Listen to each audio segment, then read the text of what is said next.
Armageddon, Revelation 6:16, verse 16. And they gathered them together to the place called in Hebrew Armageddon.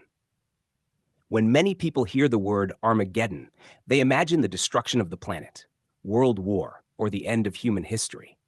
Yet the book of Revelation was written to churches living in the first century, facing persecution, turmoil, and the collapse of an old covenant world that was about to pass away. The message was not centered on fear of future global destruction. It was a revelation of Jesus Christ and his victory. Armageddon was the great covenant crisis that came upon Jerusalem and Israel in that generation, just as Jesus foretold. The gathering to judgment. The name Armageddon points back to the Old Testament imagery of Mount Megiddo, a place associated with decisive battles and national judgment.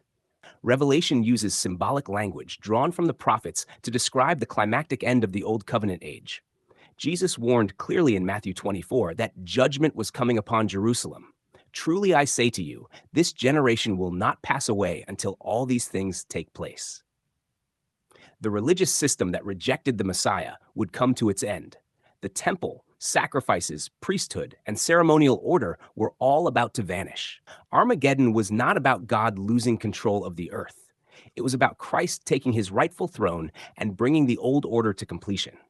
The armies gathered against Jerusalem in AD 70 became instruments in a covenant judgment that had been spoken of by the prophets for centuries. The victory of Christ.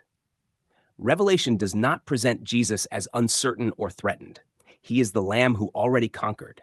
At the cross, sin was dealt with completely. At the resurrection, death was defeated. At his ascension, Christ was enthroned above every power and authority. Armageddon, therefore, was not a struggle to determine who would win. The victory had already been secured through the finished work of Christ.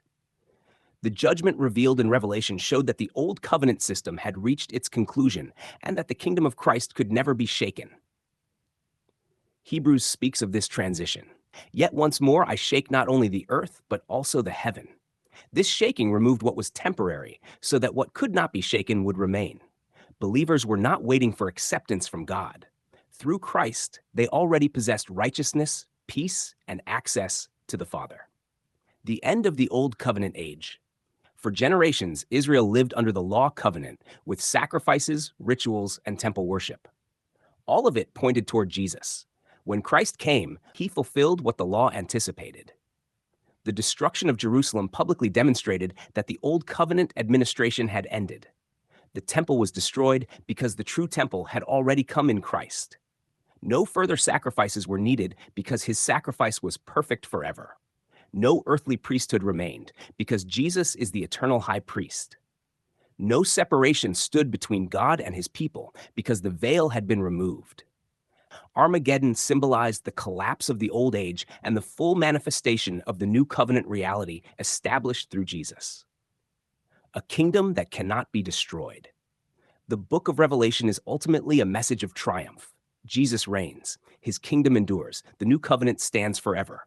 The believer does not live under fear of wrath or condemnation. In Christ, there is peace with God. Armageddon reminds us that every promise of God finds its fulfillment in Jesus.